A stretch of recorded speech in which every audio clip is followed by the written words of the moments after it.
my name is Ryan Coburn, and today I'm discussing Chapter 4, Question 3. Do you think that this chapter presents a balanced account of psychological differences between the sexes and of research into the origins of these differences? If not, why not? Did anything you read surprise you or cause you to reconsider your beliefs in the area? Overall, I think it did give a pretty balanced account of these differences.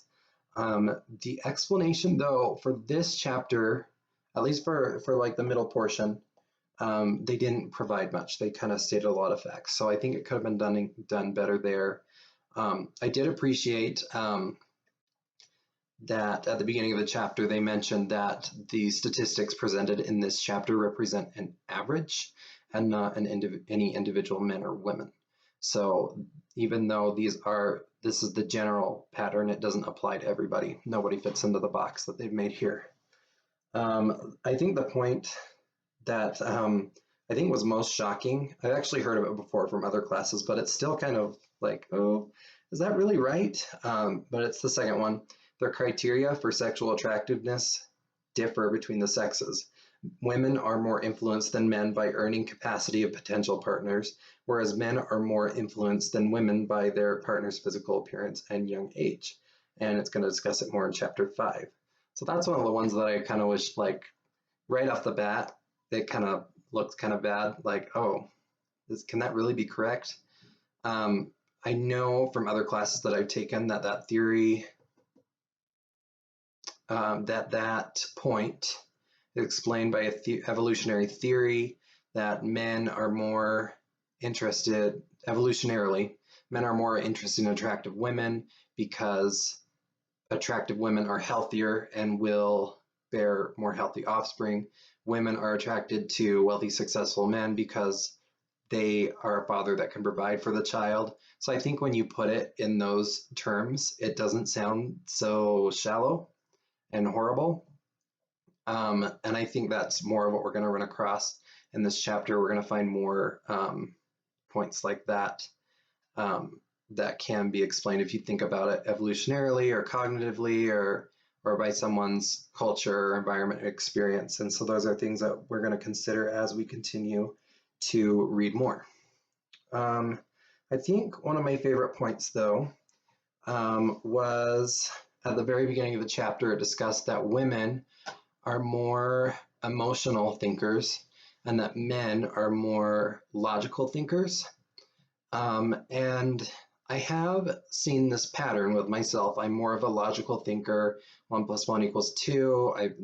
The two together, an action, I'm not explaining that well. If someone does something bad, they get a consequence. These things make sense. The other night, my mom and I were watching TikTok videos together, and they were about people who do horrible things, and then people enact social justice, like shaming them on social media because the law can't touch those issues. And I was kind of advocating for that. I'm like, I see your point, but I think this is a good thing because these people did something horrible. And I promise this is going somewhere. It sounds like a tangent. And she said, well, but this person, for this one mistake, their lives are ruined because everyone knows them and what they did. And it was a tantrum and it wasn't that big a deal in the end, even though it was rude and horrible. And so while I was reading this chapter, I realized, oh, I get why we're thinking so differently here. Because my mom, she does fit that box. She's an emotional thinker. She immediately thinks, oh, that poor woman, like she did a dumb thing, but also like her life is ruined. And so she feels for her. Whereas I'm thinking, no, she did a bad thing, so she deserves that social justice. She needs a consequence. And so I think when you realize the way that other people think, and not just men and women, this can apply to men who think emotionally about certain situations, or women who think logically about certain situations, you can understand their perspectives better. So I think that was an important and applicable point in the chapter. The last thing that I found really interesting was the children's toy preferences. That really young children were showing preference for toys that fit their gender roles. boys liked trucks and cars and girls liked dolls. And the theory behind it was that girls are again more emotional thinkers. They seek social interaction, and so the baby doll was more appealing to them. And the boys want to move around more and